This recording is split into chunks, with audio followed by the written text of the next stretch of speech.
Бәріңе сәлем, қазір Зузу Күлпаш телесериалының бірінші бөлімін қысқадан нұсқа айтамын. Олай болса лайктарыңызды сайлап, пікірлеріңізді дайындап қойыңыздар. Біз бастаймыз. Көлік жөндеп жатқан Дүйсен Бейсен Нәкөнайдың қасына ауыл инспекторы жүгіріп келеді. Ол ағасы Тұрдықұлдың мас екенін айтады. Тұрдықұл арақты бірнеше жыл бұрын қойып кеткен. Кеше Самат оған арақ ішкізіп үкіметті әбден жамандап қайрап жіберіпті. Ол енді сол үшін карантиндегі 42.500 теңгені бермедің деп инспектор Бексейітті қуып жүр екен.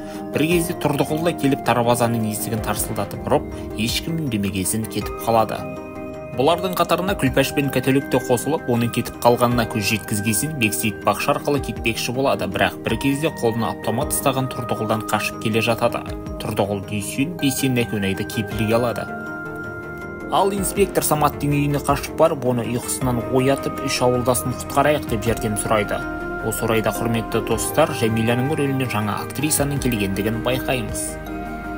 Тұрдықұл Нәкөнайды арқанға жұмсап, өзі Дүйсен мен Бейсенге баяғыда болған істерді айтып, өзінің көңілінде қап кеткен шерін шығарып, екеуін әбден қорқытады. Нәкөнай көп ұзамай арқанда келіп Дүйсен мен Бейсенді байлап тастайды, ал Дүйсен оған неге келесің деп тиіседі. Тұрдықұл тағы да баяғы әуеніне басып, колхоздағы жерді кім бөлді, жайлаудағы жерді кім сатты деп сұрақ қойып, миларын шірітеді.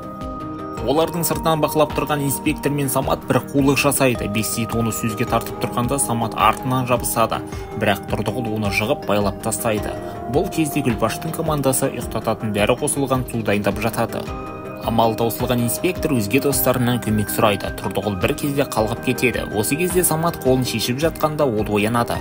Бірақ есіне келіп мастығы тарқап, қолдарыңды шеше берің дейді. Күлпаштар жағымпазданып су әкеп береді, бірақ суға ірі мөлшерде спирт қосылған екен. Тұрдықұл қайтадан масайып, автоматын шошаңдатып, қайтадан байлап тастайды. Сәлден соң инспектор келіп Тұрдықұлды сөзге тартып жабыса кетеді. Осы кезде Самат та оған тарпа бас салып, екеулік құлатып, өзін байлап қояды. Әйтеуір ешкім зардап шекпей, бәрі тап-тамаша күйде бірінші бөлім аяқталады. Достар, Зузу Күлпаштың бірінші бөліміне арналған қысқадан нұсқа видеомыз ұнады ма? Лайк басып арнаға жазылуды ұмытпаңыздар. Екінші бөлімін шығарғанымды қаласаңыздар, комментарийге жазып кетіңіздер.